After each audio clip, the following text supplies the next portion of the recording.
قال الله تبارك وتعالى في شأن حبيبه الكريم إن الله وملائكته يصلون على النبي جب خدا کے لیے سر چکے جب خدا کے لیے دل جھکے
رمضان المبارک کے اس ماہ مقدس میں جلسے حسن تلاوت کلام پاک زیر اہتمام لجنت الخلا الہند و انتظامی کمیٹی مسجد قطب شاہی مصری گنج یہاں پر جاری و ساری ہے، جس میں حیدرآباد کے ممتاز و معروف خلا کرام جنہوں نے عالمی سطح پر ہندوستان کی نمائندگی کا اعزاز بھی حاصل کیا ہے، آپ کے سامنے تلاوت کلام پاک کی سعادت حاصل کریں۔ خالی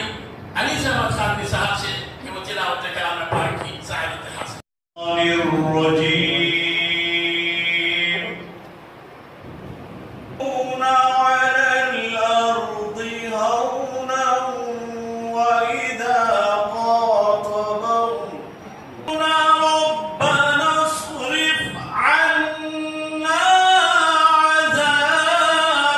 جهنم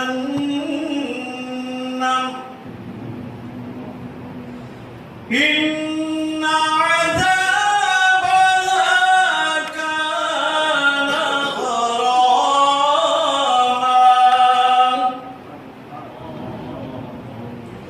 إنها ساءت مستقرا ومقاما الذين لا يدعون مع الله إلها آخر ولا يقتلون की तिलावत का शर्फ हासिल कर रहे थे, जिसमें रब्बुल आलमीन ने अपने कुछ बंदों का तज़किरा किया जो अल्लाह की बारगाह में रुजू होकर तौबा करते हैं। इल्ला मन ताब व अमिल अमला, क्या होता है? युबद्दिलुल्लाहु सय्यिआतिहिम हसनात, अल्लाह ताला उनके गुनाहों को नेकियों से बदल देता है। कितना बड़ा एजाज़! मेरी मुराद हाफिज़ खाली मोहम्मद मलिक इस्माइल अली खान से है कि वो आयत बय्यिनात की तिलावत का शर्फ हासिल करें। بالله من الشيطان الرجيم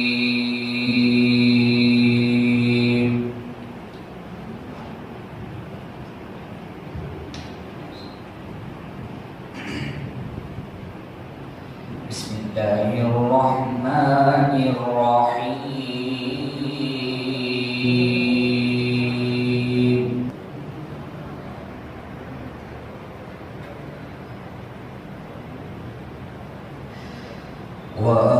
وأطيعوا لكم ترحمون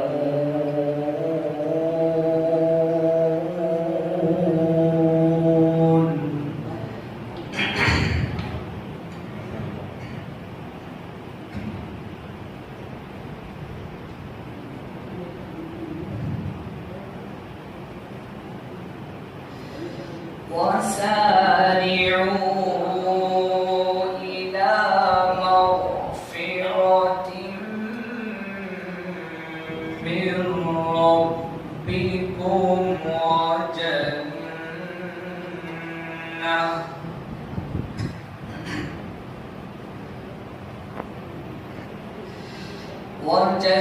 وجنة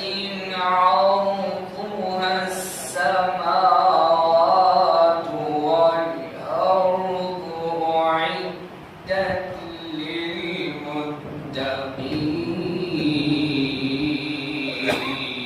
للمتقين الذين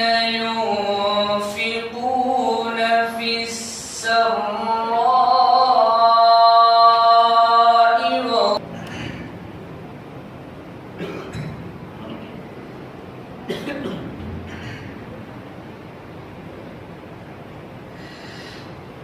فاحشة أو ظلموا أنفسهم ذكروا ومن يغفر الذنوب إلا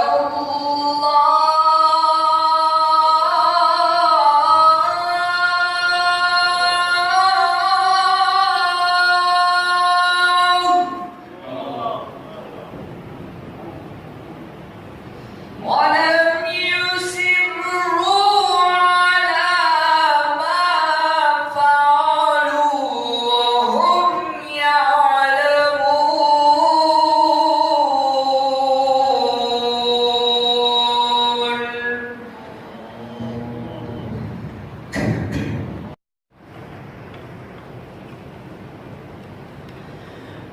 بسم الله الرحمن الرحيم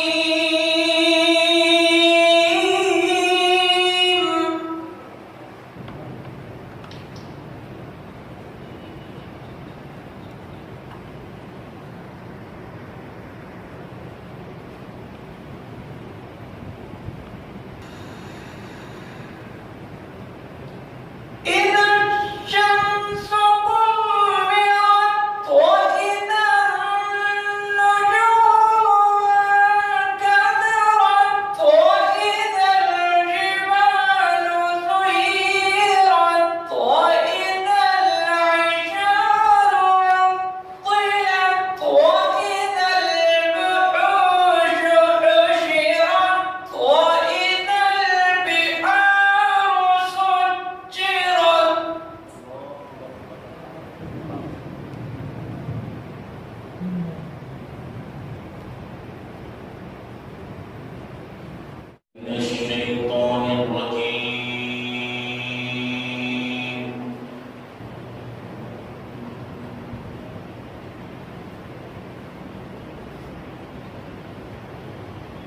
بسم الله الرحمن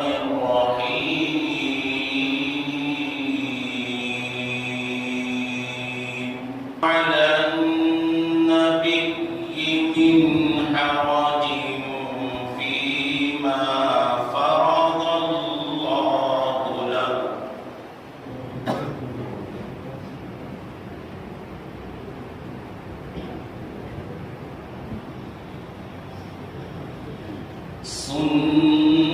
سنة الله في الذين خلوا من قبل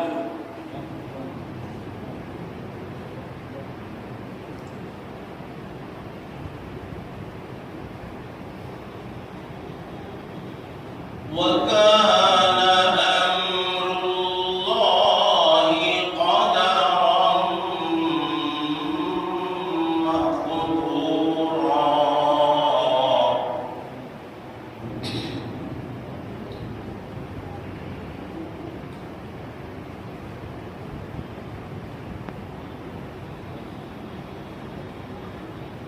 الذين يبلغون رسالات الله ويخشونه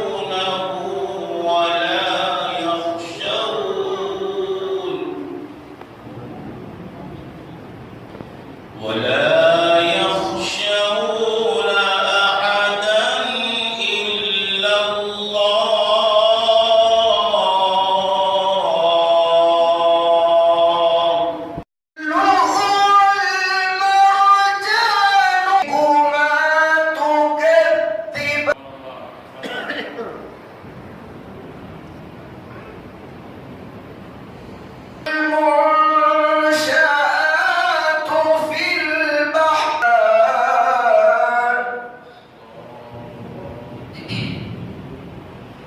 كل من عليها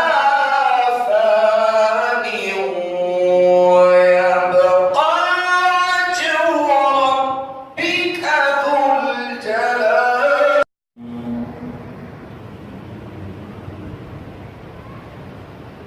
بسم الله الرحمن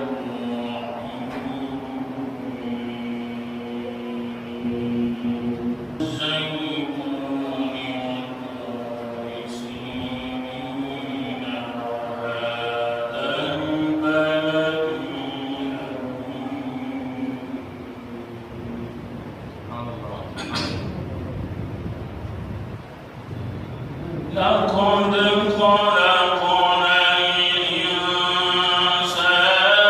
في أحسن تقويم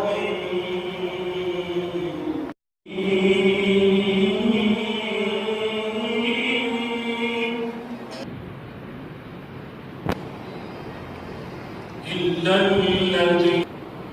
فلهم أجر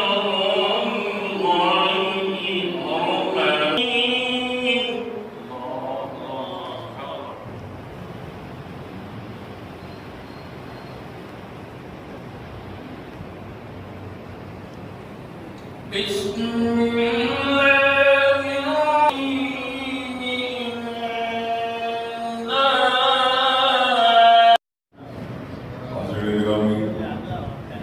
इससे पहले कि तिलावत कलाम पाक शुरू करूँगा आप हज़रात से मुल्तमिस हूँ ये ग़रीब तशरीफ़ लाई वाले थे लेकिन उनके वालिद बुजुर्गवार हाकिम मोहम्मद मुसा अली हैं दवाख़ाने में शमील शैतान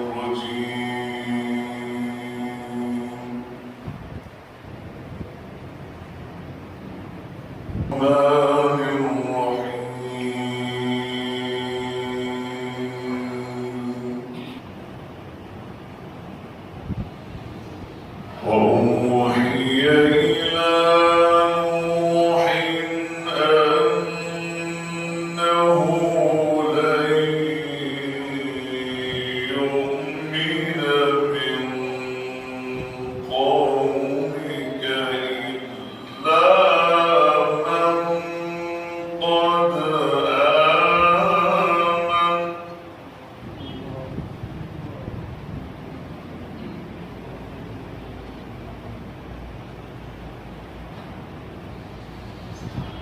إلا من قد آمن فلا تبتئس بما كانوا يفعلون.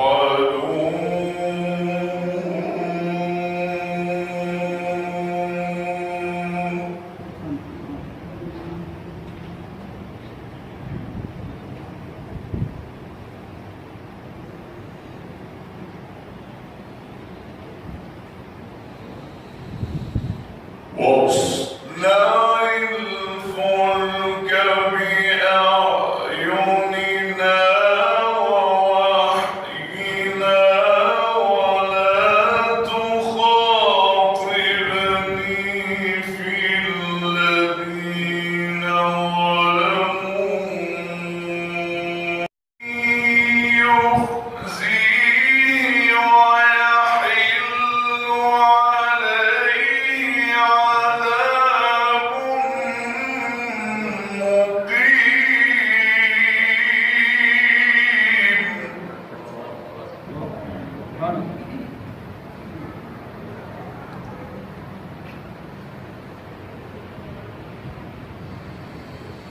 حتى إذا جاء أمرنا وفارت النور قل نحمل فيها من كل زوجين اثنين. ہر سال کی طرح پہلی دہے میں لجنت القرآن ہند اور انتظامی کمیٹی کی جانب سے ہر سال جلسہ قرات رکھا جاتا ہے، جس میں 20 قرآن کرام تلاوت فرماتے ہیں. اور اس کا مقصد یہی ہے کہ عوام میں